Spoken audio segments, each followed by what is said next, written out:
mornings can just be hard. I don't know if you have a time of day that is consistently rough for you, but for me, I've been realizing it is mornings. I was texting my friend the other day and I was like, I think I'm realizing that I always wake up grumpy. And lately I've been noticing how just like mean and hurtful my thoughts can be first thing in the morning. Do you ever feel that way? Or does your brain do that? It's like before I even have a chance to turn to God in the morning, the enemy has already filled my mind with negativity and lies. And that's because that's exactly what he wants, the enemy. He wants to keep us from turning to God, because God is the one thing we need most in those moments when we're feeling angry or tired, unworthy.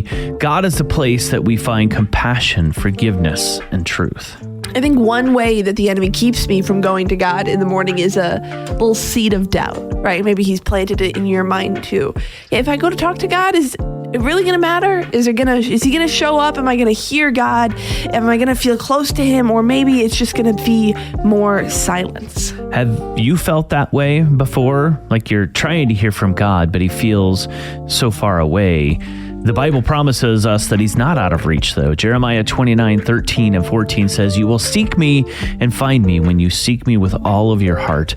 I will be found by you, declares the Lord." And that sounds great, but what does seeking him actually look like for you?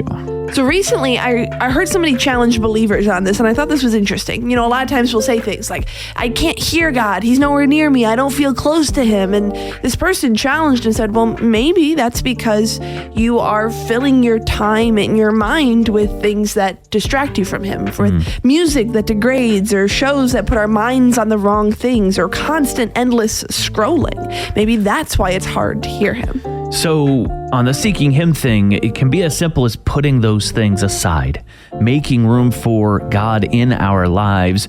Even on our worst mornings, God's promise still stands. When we seek him with all our hearts, we will find him.